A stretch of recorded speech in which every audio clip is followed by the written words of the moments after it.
Waalaikumsalam warahmatullahi wabarakatuh. Bu Ida, Apa kabar nih Bu Nurul?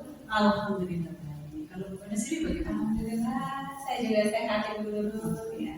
Ibu, saya dengar nanti Bu Nurul akan mengadakan praktek coaching, betul? Betul sekali. Ya, jadi mohon izin nanti saya yang bertindak sebagai pengamat atau observernya Ibu ya. Ya. Nah, sebelum nanti kita mulai proses coachingnya, terlebih dahulu saya akan mendiskusikan rubrik penilaiannya. Nah, nanti coach dan coachee akan saya amati dan nilai sesuai dengan rubrik penilaiannya ya Ibu. Nah, yang akan saya nilai pertama adalah alur ceritanya, apakah percakapannya nanti sudah sesuai dengan alur cerita atau belum. Yang kedua adalah pertanyaan berbobot, apakah nanti sudah sesuai dengan kata kunci yang diajukan oleh coachee. Dan yang ketiga harus sesuai dengan prinsip coaching ya Ibu. Yang pertama adalah kemitraan, kedua proses kreatif, dan yang ketiga memaksimalkan potensi. Nah, mohon izin juga saya akan mengajukan beberapa pertanyaan terlebih dahulu ya. Yang pertama, kompetensi coaching apa yang ingin Ibu Nurul kembangkan? Baik, terima kasih Bu Ida. Untuk kompetensi yang ingin saya kembangkan adalah percakapan coaching saya, antaranya kehadiran pendengar atau presence. Kemudian pendengar aktif. Dan yang terakhir di sini mengajukan pertanyaan yang Dan Ibu, dari ketiga kompetensi tadi, kompetensi mana yang ingin secara spesifik Ibu Nurul ingin observasi? Oke. Kalau kompetensi yang secara spesifik ingin saya kembangkan di situ ya, kehadiran penuh presence dan juga pendengar aktif. Ya, baik. Pertanyaan terakhir Ibu ya, apa indikator pencapaian atau tujuan pengembangannya yang diinginkan oleh Ibu Nurul dalam proses coaching ini? Sebagai indikator tercapai dari tujuan yang saya inginkan tadi, dari dua kompetensi yang spesifik yang saya kembangkan, di mana di sini dengan saya bisa melakukan jadi pendengar aktif sebagai coach dan juga bisa melakukan presence yang baik ya. Diharapkan coach saya bisa lebih mengoptimalkan potensi dirinya sehingga dia bisa memberikan dan membuat solusi sendiri dari permasalahan seperti itu. Ya, baik. Terima kasih Bu ya. Selanjutnya nanti kita akan mengadakan proses coaching. Semoga bisa berjalan dengan baik dan lancar. Baik. Terima kasih Ibu. Wassalamualaikum warahmatullahi wabarakatuh. Waalaikumsalam warahmatullahi wabarakatuh.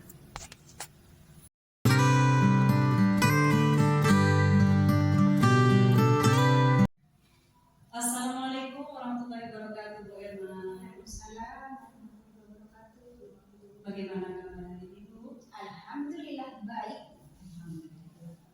Ibu, saya ucapkan terima kasih atas waktu yang telah diberikan untuk melakukan kegiatan coaching. Ya, sama-sama.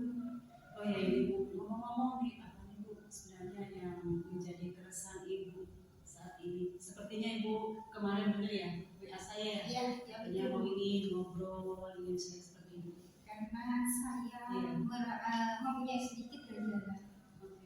Di kelas saya mempunyai seorang murid yang begitu aktif sehingga kadang-kala dia itu mengganggu konsentrasi teman-temannya ketika belajar.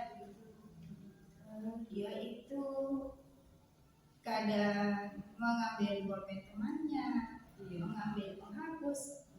Ini yang sangat meresahkan kadang kalau temannya sedang menulis, jadi sampai menyenggol-nyenggol.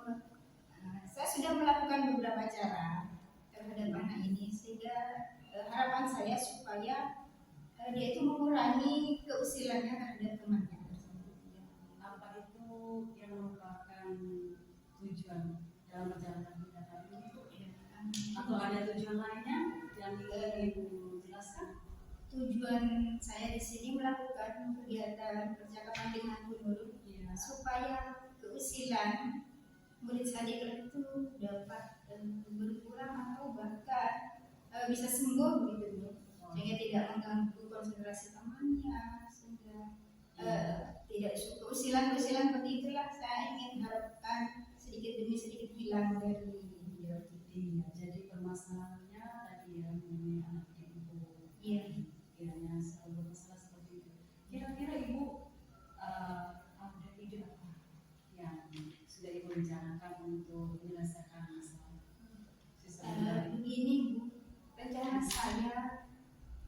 untuk siswa tersebut. Nah, dalam pembelajaran ini masuk pada pembelajaran berdiferensiasi. Saya di situ akan melakukan diferensiasi proses mungkin, ya. Karena keaktifannya tersebut diharapkan proses yang dilakukan ini dapat menyita waktu atau menyita usianya sehingga dia itu bisa fokus di pembelajaran itu sehingga dapat tersalurkan gitu. Oh, seperti itu. Iya. Jadi dengan pembelajaran diferensiasi seperti itu ya, Bu, ya, yang terutama di dalam kegiatan proses pembelajarannya. Sehingga hal itu nanti pasti pasti akan anak itu begitu asik melakukan pembelajaran ya, karena termasuk belajar kinestetik seperti itu. Saya rasa.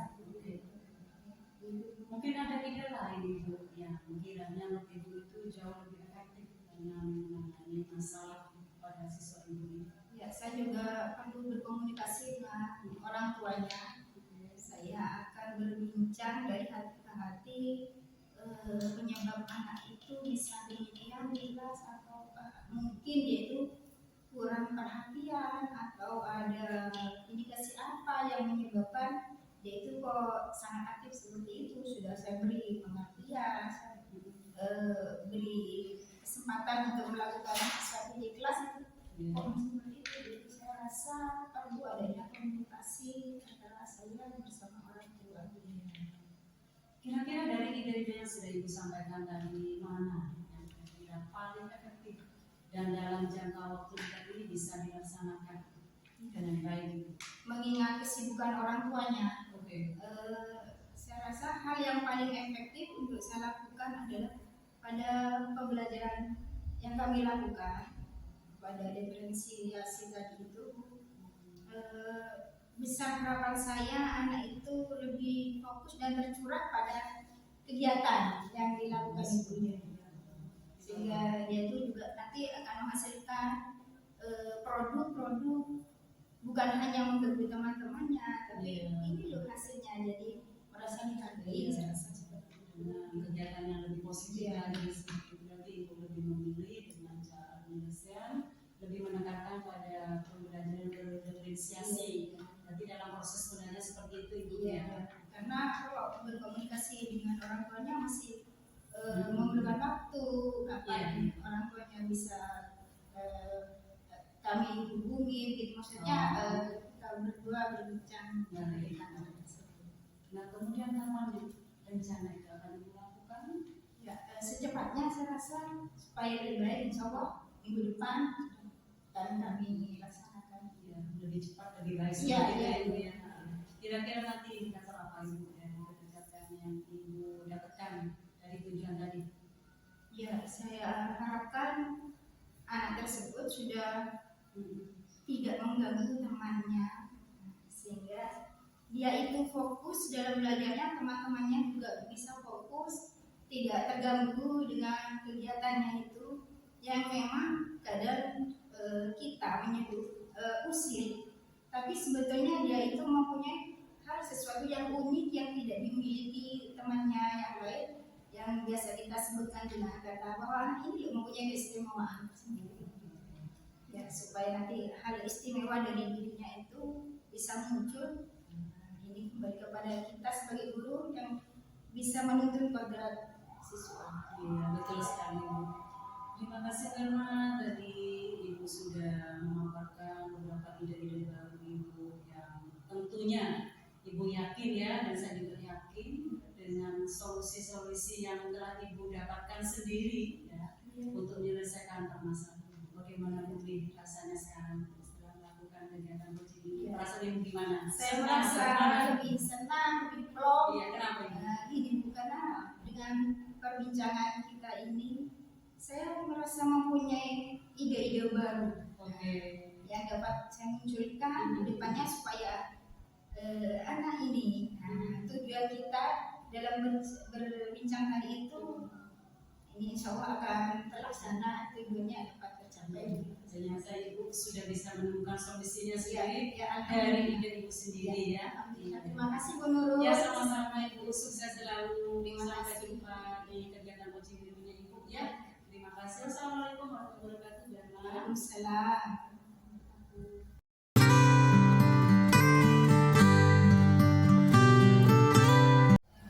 Assalamualaikum warahmatullahi wabarakatuh, Ibu Nurul. Waalaikumsalam warahmatullahi wabarakatuh, Ibu Linda. Ya, Ibu Nurul tadi sudah selesai melakukan proses coaching ya. Jadi sekarang kegiatan pasca observasinya saya akan mengajukan beberapa pertanyaan untuk Ibu Nurul ya. Yang pertama, apa saja yang sudah dilakukan pada saat kegiatan coaching tadi? Saya di sini sesuai dengan kompetensi yang ingin saya capai dari 3 kompetensi, yaitu dimana saya harapkan bisa menjadi pendengar aktif, kemudian bisa hadir, presence. Kemudian saya ingin mengoptimalkan kompetensi dari coach saya. Jadi saya tadi sudah berupaya untuk melakukan coaching dengan algoritma. Dan di sini saya sudah menerapkan dari algoritma tadi Ibu. Saya sudah menanyakan apa tujuannya, kemudian mengidentifikasi masalah-masalah dari coach saya, kemudian juga saya menanyakan apa nanti aksi dari coach yang akan dilakukan. Kemudian dari dengan tanggung jawab, dia sebagai coach, komitmen dia apa, seperti itu. Ya. Baik, Ibu Nurul, saya akan menyampaikan catatan hasil observasi yang sudah saya lakukan tadi terhadap kegiatan coaching yang Ibu lakukan. Jadi tadi proses coaching yang Ibu lakukan sudah berjalan dengan baik, alur ceritanya sudah sesuai, kemudian Ibu sebagai coach sudah berusaha menggali potensi coaching sehingga coaching dapat menemukan solusi dari permasalahannya. Nah, coaching yang Ibu lakukan tadi juga sudah sesuai dengan prinsip-prinsip coaching. Begitu Ibu. Ya. Pertanyaan selanjutnya Ibu ya, kompetensi apa lagi yang ingin Ibu Nurul kembangkan? Dari 3 kompetensi tadi meskipun sudah saya terapkan melalui kita ya, tapi saya berharap di kegiatan coaching berikutnya saya lebih mengoptimalkan dalam menyampaikan pertanyaan-pertanyaan berbobot pada coach saya dengan harapan nanti coach saya bisa lebih leluasa, bisa lebih terbuka, sehingga dia pun bisa memberikan solusi yang terbaik dari masalahnya dia sendiri.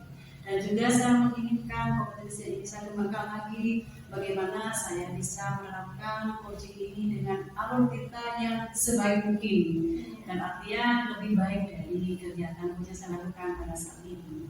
Jadi demikian Ibu ya. Jadi semoga ke depan coaching yang sudah kita lakukan ini bisa dapat bermanfaat. Amin. Ya, terima kasih Ibu ya. Sama-sama Ibu, saya juga ucapkan terima kasih. Wassalamualaikum warahmatullahi wabarakatuh. Waalaikumsalam.